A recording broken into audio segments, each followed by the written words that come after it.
जय गुरु गोरखनाथ सभी को। गोरख साईं दरबार में आपका बहुत बहुत स्वागत है। और आज हम आए हैं वापस से एक नई वीडियो के साथ। आज का जो वीडियो है ये है भूत वशीकरण साधना के ऊपर।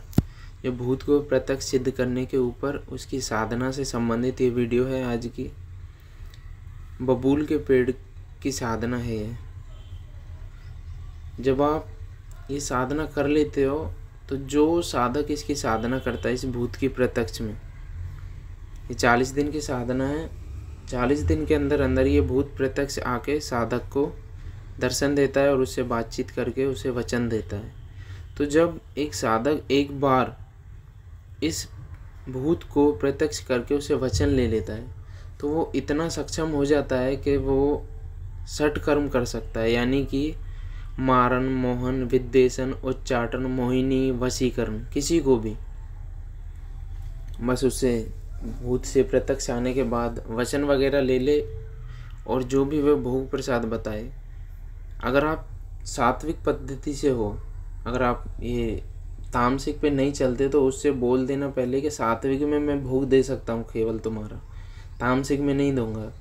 लेकिन आप अगर तामसिक सात्विक दोनों हैं तो आपको कोई परेशानी नहीं होनी चाहिए, आपको कोई परेशानी नहीं होगी। वो जो भी भोग प्रसाद बताएगा आप उसे दे सकते हो।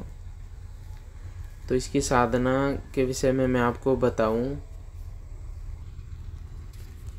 इस साधना को केवल वही व्यक्ति करे जो बिल्कुल निडर हो, जिसे डर ना लगता हो। क्योंकि जब ये भूत प्रेत प्रत्यक्ष में आते हैं तो उससे पहले साधक की कई प्रकार से परीक्षा लेते हैं। डरावनी आवाज़ निकालते हैं, डराते हैं, भयभीत करते हैं, उल्टे सीधे दृश्य दिखाते हैं ताकि साधक भयभीत होकर साधना छोड़कर भाग जाए।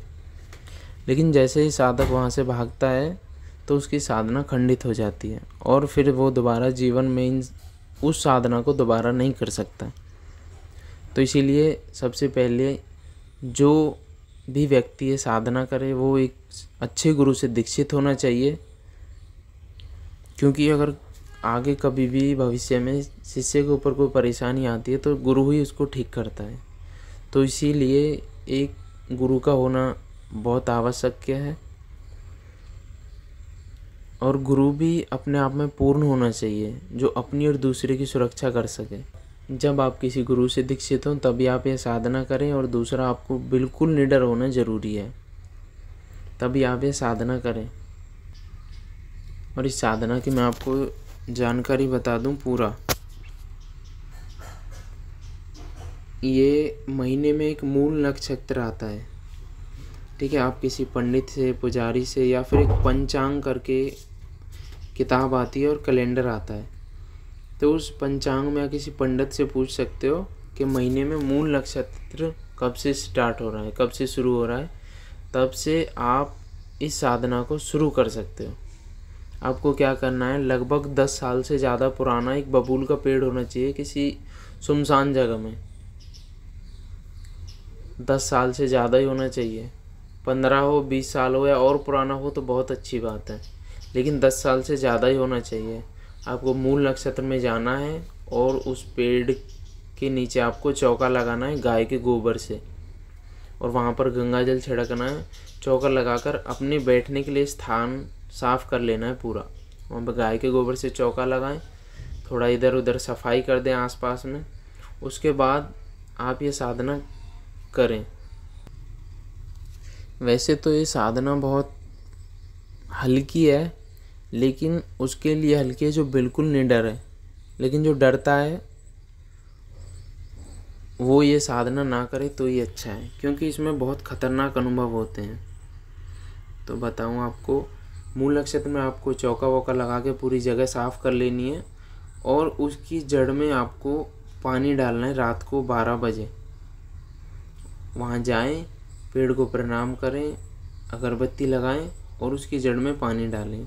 और वहाँ आसन पर बैठकर अपना आसन बंधन करें और शरीर का सुरक्षा करें। सुरक्षा घेरा की कोई ज़्यादा ज़रूरी आवश्यकता नहीं है, लेकिन आसन बंधन और शरीर बंधन ज़रूर करें। इतना करने के बाद आपको एक मंत्र है, उसकी एक माला करनी है। आपको माला रुद्राक्ष की हो उससे कर सकते हो आप, एक माला। रोज़ 41 दिन तक आपको रात को 12 बजे जाना है। 12 बजे उस पेड़ की जड़ में आपको पानी डालना है, अगरबत्ती लगानी है और आसन और शरीर कीलन करके बैठ के एक माला इस मंत्र की जाप करनी है। मंत्र आपको बताया जाएगा आगे। तो इससे क्या होगा, 40 दिन तक आप जैसे ही डालोगे कुछ नहीं होगा, आपको बस डरावने अनुभव होने शुरू होंगे। लेकिन 41वें दिन आपको जाना है, लेकिन उस पेड़ की जड़ में पानी नहीं डालना है आपको। बस हाथ जोड़ के वहाँ पे बैठ जाना है और जो आपका रोज़ का जप है उस जप को कर लेना, लेकिन उसकी जड़ में पानी नहीं डालना 41वें दिन। तो 41 दिन जब आप उसकी जड़ में पानी नहीं डालोगे तो उस बबूल के पेड़ से भूत निकल के आपके सामने प्रत्यक्ष हो जाएगा। उस समय आपको अपना दिल को बहुत मजबूत रखना है, इसमें डरने की कोई बात नहीं है। क्यों, आप ये साधना कर रहे हो उसे प्रत्यक्ष बुलाने के लिए, और वो 41वें दिन आ रहा है आपके सामने प्रत्यक्ष बिल्कुल। तो उस समय अपने दिल को थोड़ा मजबूत रखें, निडर होके उससे 3 वचन लेने। आप अपने हिसाब से कोई भी 3 वचन ले सकते हो, लेकिन जो वचन लिए जाते हैं शक्ति से वो है, पहला, जब भी मुझे आपसे कोई काम पड़े या फिर जब भी मैं आपको बुलाऊं तो तब आपको आना पड़ेगा। दूसरा वचन, जब भी मैं कोई कार्य कहूँ वो आपको करना होगा। और तीसरा वचन होता है कि मेरे या मेरे परिवार से कभी किसी को कोई नुकसान नहीं पहुंचाओगे। ये 3 वचन होते हैं। इतना कहने के बाद वो भी आपसे एक वचन लेगा, एक आप अपने हिसाब से सोच समझ के उसे वो वचन दे दें एक। उसके बाद उसे दोबारा जैसे पूछ लें उसके कि जैसे आपको दोबारा बुलाना हो तो कैसे बुलाऊंगा। उसके बाद वो हाजिरी का तरीका बता देगा आपको कि दोबारा आप कैसे बुला सकते हो उसको। वो कर लें और उससे पूछ लें कि जैसे कोई कार्य कराना है तो आप क्या भोग प्रसाद लोगे, जैसे लड्डू, लौंग बतासे, मिठाई या कोई सात्विक या तामसिक भोग, दारू, मांस, मदिरा वगैरह का। ऐसा कहकर आप उसे 3 वचन ले लें और उसे जल दे दें। फिर वचन लेने के बाद जल देना है आपको। वो पी लेगा और जीवन भर आपके साथ रहेगा, हमेशा आपकी मदद करेगा।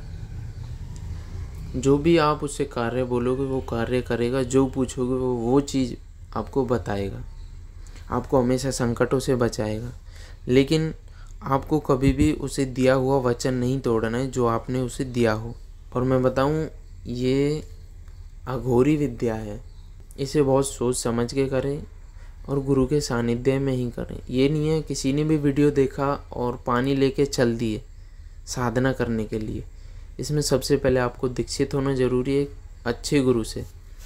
उसके बाद आपको अपनी सुरक्षा करना भी आना चाहिए, तभी आप इस साधना को करने के विषय में सोचें। इसमें कोई भी चीज़ छुपाई नहीं गई है, सारी चीज़ बता दी गई है पूरा खोल के, बिल्कुल कोई भी चीज़ गुप्त नहीं रखी गई है। जो निडर हो वो बिल्कुल ये वीडियो देख के मंत्र याद करके साधना कर सकता है। मंत्र आपको मैं बोल के भी सुनाता हूँ आगे, और डिस्प्ले पे भी दिखाया जाएगा आपको मंत्र जो भी है ये। तो मंत्र ये है, ओम श्रीम बम बम मुम भूतेश्वरी मम वस्य कुरु कुरु स्वाहा। एक बार और बता देता हूँ, ओम श्रीम बम बम मुम भूतेश्वरी मम वस्य कुरु कुरु स्वाहा। बस इतना सही मंत्र है। तो बहुत सोच समझ के ये साधना करें और साधना करके इस शक्ति का लाभ उठाएं, जन कल्याण करें और अपना और लोगों का भला करें। चलिए, जय गुरु गोरखनाथ।